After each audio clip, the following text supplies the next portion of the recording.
The night Ayana left, the city felt too loud and too small. She was 17 when her sister, Chisomo, announced she was pregnant, and their parents, afraid of gossip and bills, gave Chisomo Ayana's room for the baby, and told Ayana to go live with an uncle by the sea. Humiliated and hurt, Ayana packed a thin bag and boarded the midnight bus with a hard knot in her throat and a promise in her heart: she would never be invisible again. Life in Kambala was raw and slow. Mosquitoes stole sleep, water had to be fetched by foot, and school was a memory. Yet in a dusty corner of the village, a small library and a retired teacher named Mr. Tembo opened a new world. He taught Ayana about land, about how soil and shore could turn coins into change. She listened like someone learning to breathe. Over 5 years she took small jobs, selling fish, cleaning homes, making food on a cart, and saved every coin.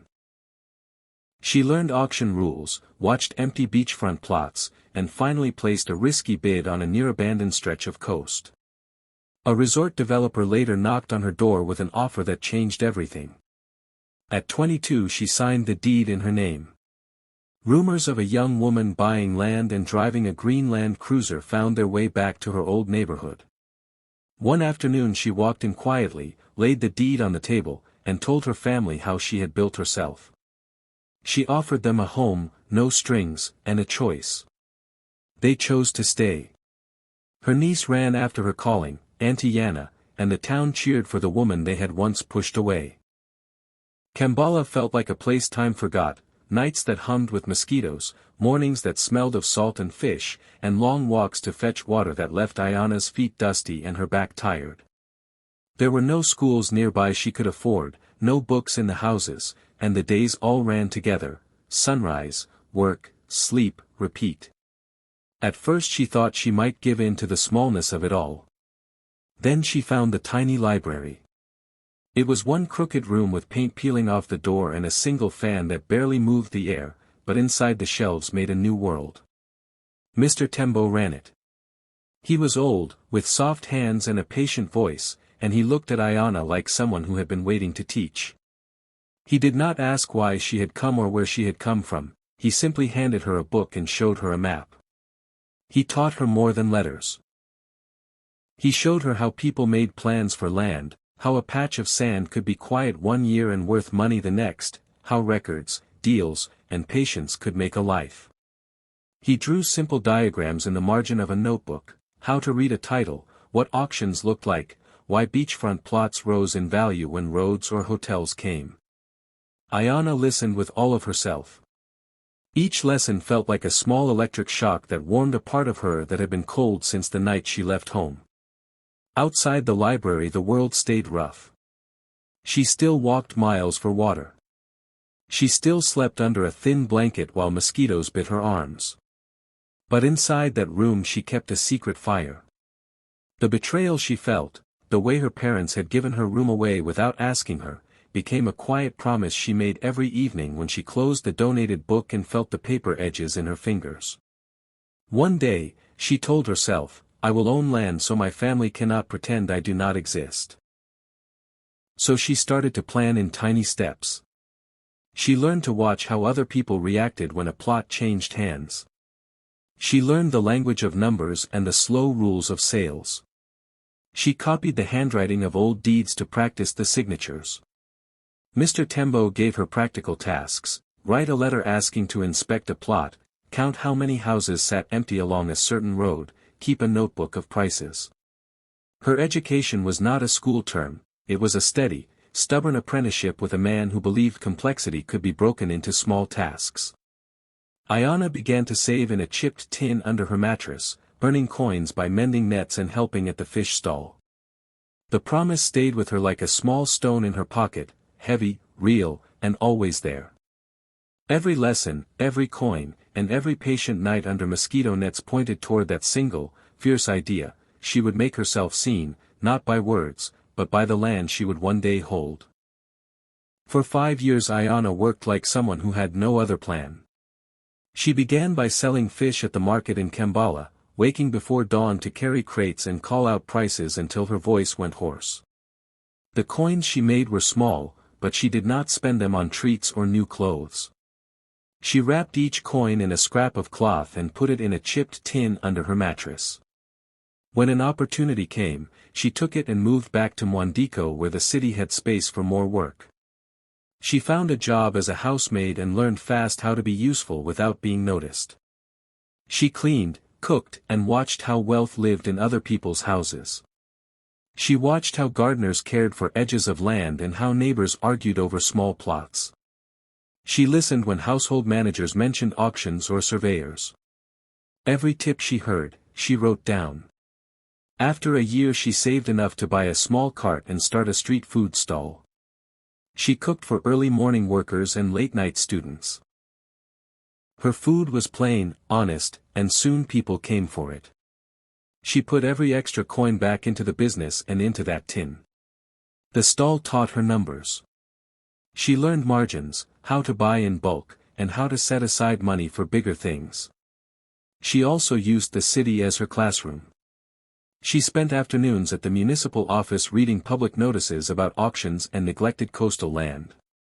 She stood at auction doors and watched the pace of bids, the way a plot could go from ignored to wanted in one announcement. She talked to brokers and to old men who remembered when the shore was cheap.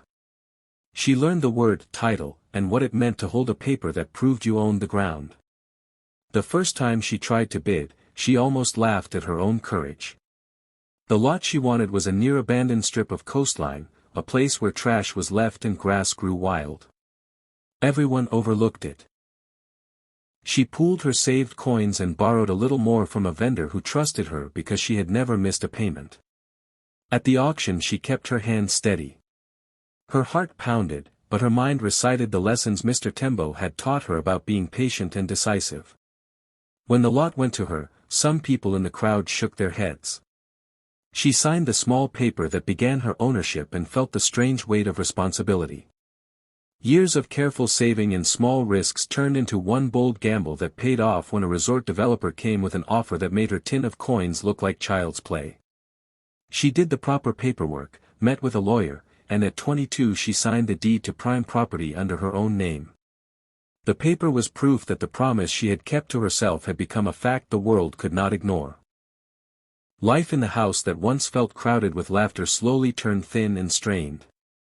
After Chisomo's partner left, the neat hope everyone had pinned on the baby room vanished into quiet arguments and unpaid bills.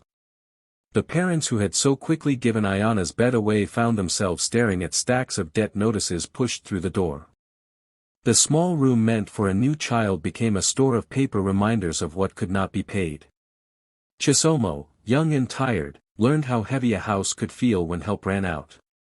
She sold small things, took extra sewing jobs, and tried to make ends meet while caring for a child who needed more than food and clean clothes. Her days folded into a loop of chores, phone calls to absent numbers, and evenings when she sat on the floor and counted what they had left. Neighbors who had once nodded politely now lowered their eyes when the conversation turned to money.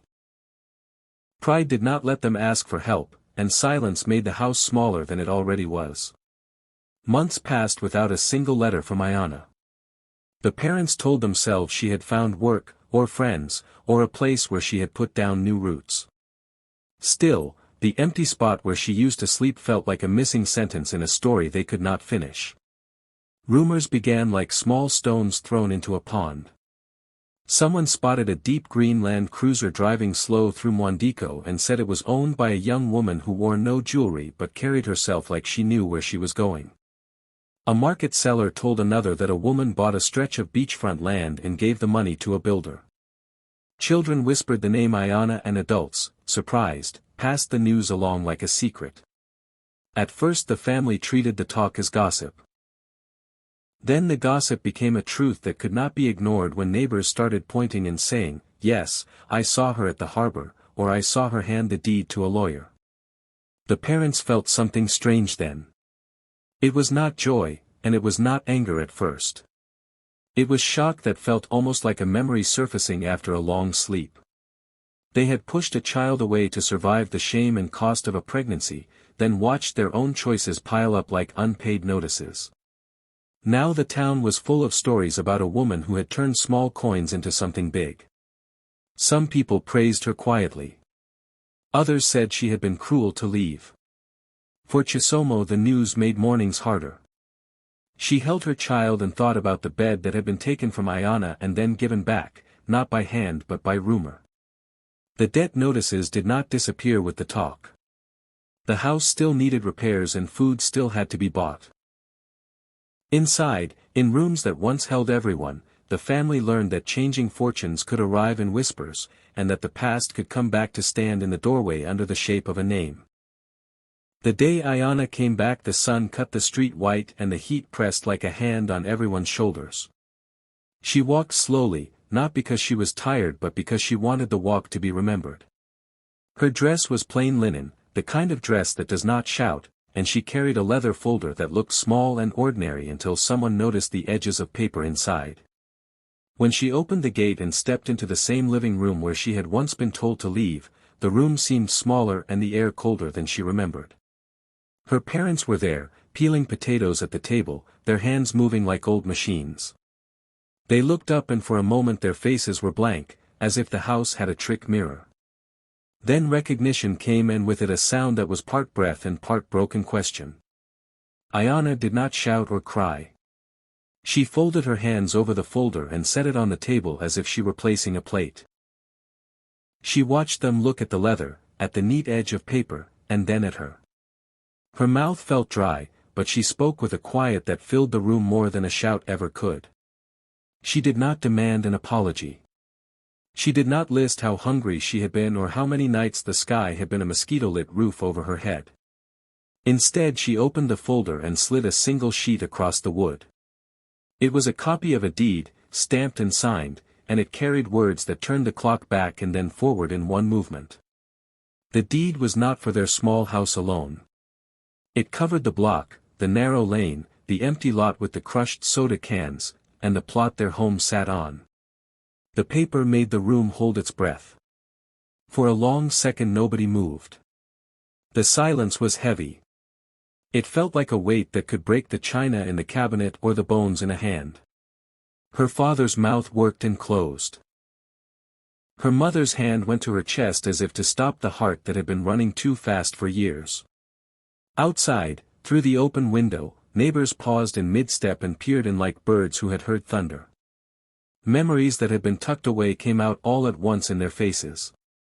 Ayana watched them all with calm eyes. She saw fear, shame, surprise, and an old tenderness that had been pushed down for a long time. Her chest was a steady drum. The deed on the table was not only paper. It was the answer to the promise she had whispered on nights when the wind through the mosquito net sounded like a crowd. She felt the past settle around her shoulders and the present press close. She had not come to shame them. She had not come to gloat. The leather folder held what she had built with hard days and small coins, and now it sat between them like a bridge or a door. The silence continued, full and true, as if the house itself were thinking about what would happen next. Chisomo stood there with her little girl clutched to her chest, eyes wide and tired, and for a moment she could not find the words. Her hands shook a little as she smoothed the child's hair, as if the motion might fix everything that had gone wrong. Ayana watched her calmly and then started to speak, not to punish but to make the truth plain.